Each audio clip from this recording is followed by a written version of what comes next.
पति पत्नी का साथ। पत्नी का देहांत हुए 15 दिन हो चुके थे।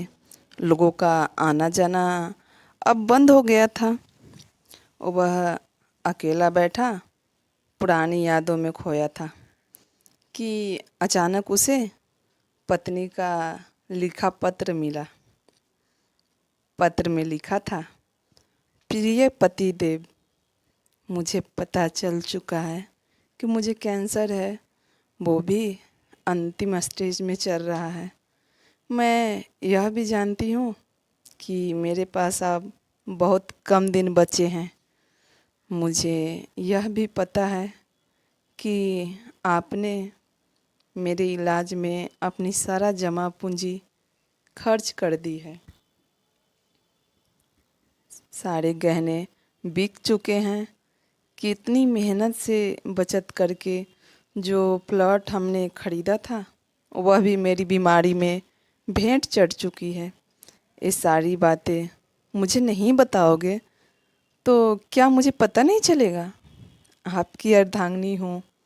ज़िंदगी के 12 साल आपके साथ गुजारे हैं। आपके चेहरे को पढ़कर जान जाती हूँ आप किस हाल में हो। मगर मेरी मजबूरी तो देखिए, मैं आपके आंसू भी नहीं पोंछ सकती। आप अकेले में जब रोते हो तब छुप कर देखती हूँ, फिर खुद भी रोती हूँ। कमबख्त ज़िंदगी हमें किस मोड़ पर ले आई है। एक दूसरे का दर्द भी नहीं बांट सकते, आंसू भी नहीं पोंछ सकते। आप समझते हैं आपको रोते देखकर मैं कमज़ोर पड़ जाऊंगी। इधर मैं नहीं चाहती आप कमज़ोर पड़ें। कितनी बेगानी हो गई हूँ न, मैं आपकी उदासी का कारण भी नहीं पूछ सकती। आजकल सब जान पहचान वाले मिलने आ रहे हैं। शायद अब मैं 1-2 दिन की मेहमान हूँ। शायद मेरी यात्रा पूरी हो चुकी है। ये कैसा बुलावा है जिसका मुझे पहले से पता है। मुझे मरने से डर नहीं लगता, डर लगता है आप कैसे सह पाओगे मेरी जुदाई। शाम को घर आते ही मुझे तलाशा करते हो, मगर अब मैं घर में नहीं मिलूँगी। कलेजा मजबूत कर लेना। जानती हूँ बहुत मुश्किल होगा आपके लिए मुझे भूलना। 2 दिन मायके चली जाती हूँ तो पीछे पीछे चले आते हो। अब तो हमेशा के लिए बुलावा आ गया है। हाथ और साथ दोनों छोड़कर जा रही हूँ, मगर आप हिम्मत मत हारना। बच्चे अभी बहुत छोटे हैं, उनसे कहना मम्मी भगवान के पास गई है, जल्दी लौट कर आएगी। मेरे चले जाने के बाद बिल्कुल भी मत रोना, कलेजा को पत्थर कर लेना। आप मुझसे कहा करते थे ना कि मैं बहुत डरपोक हूँ, बात बात पे रो पड़ती हूँ। अब देखो ना, आपकी पत्नी कितनी मजबूत हो गई है, दुनिया से विदा होने वाली है।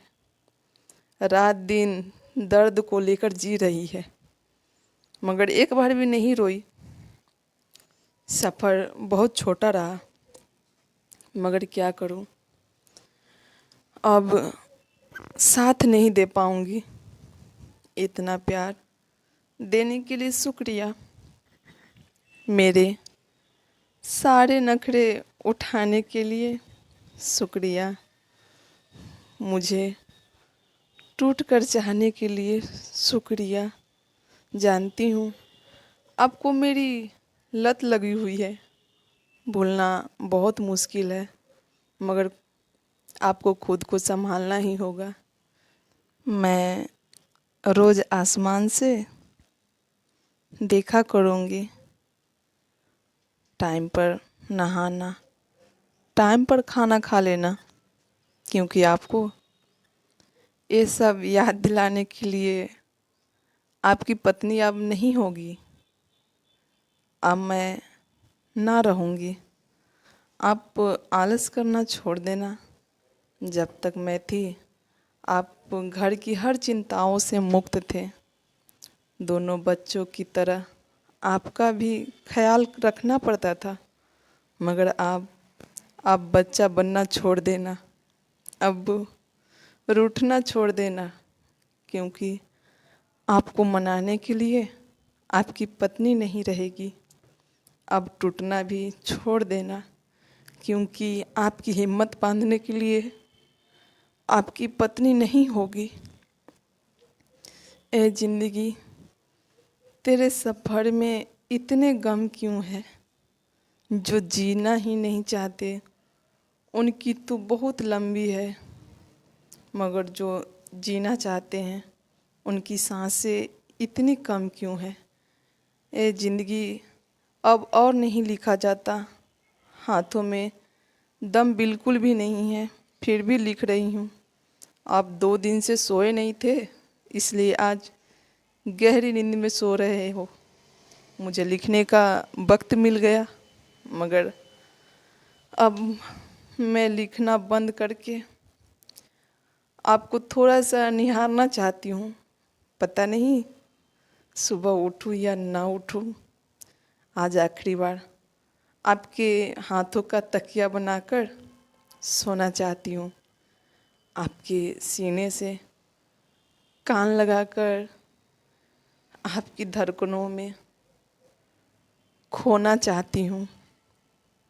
और सबसे ज़रूरी बात, इतना समझा कर जा रही हूँ, कभी भी आपकी आंखों में आंसू नहीं आना चाहिए, क्योंकि आप जितना रोना था रो लिए हैं। क्योंकि मैं हमेशा आपके आसपास रहूँगी। अगर आप रोए तो आपसे ज़्यादा मेरी आत्मा रोएगी। तो पतिदेव, मुझे भरोसा है कि आप मुझे मरने के बाद नहीं रुलाएंगे। आई लव यू मेरे पतिदेव। भगवान से अगले जन्म में उम्र भर का साथ मांग कर आएंगे।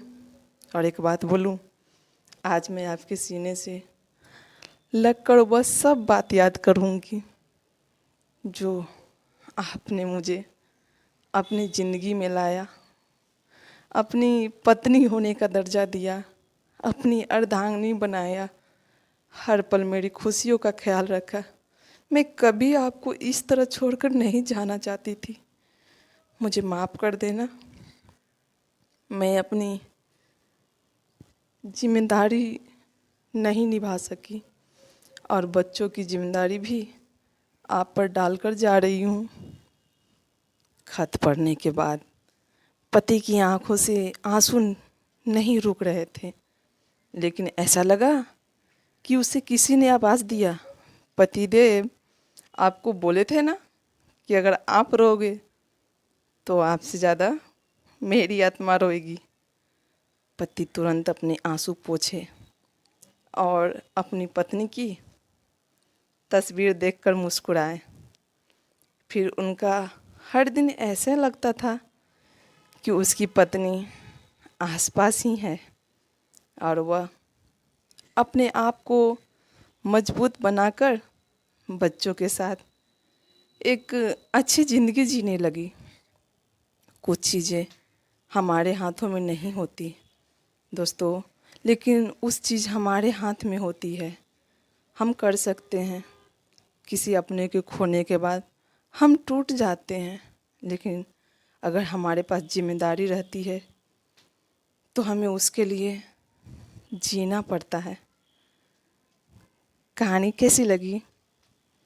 अगर पसंद आई हो तो लाइक, कमेंट और अपने दोस्तों में शेयर करना ना भूले। और हाँ, ऐसी ही कहानियों के लिए हमें फॉलो करना भी ना भूले।